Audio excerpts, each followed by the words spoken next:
আসসালামু আলাইকুম রহমতুল্লাহ। এই যে একটা বিস্তীর্ণ মাঠ ট্রাক্টর দিয়ে সার দেওয়া হয়েছে কলা বাগান করার জন্য। বিশাল মাঠ, অনেকগুলো জায়গায়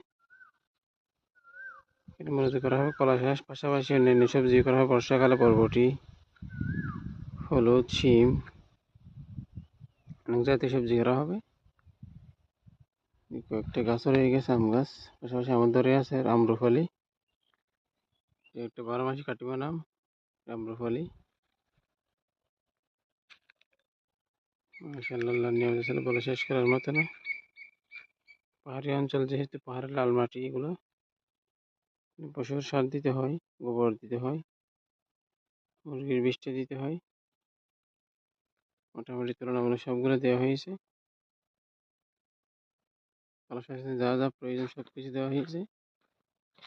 এটা হচ্ছে আম্রপালি আম, পাকা নেই। মাশাআল্লাহ, বিস্তীর্ণ মাঠ জুড়েই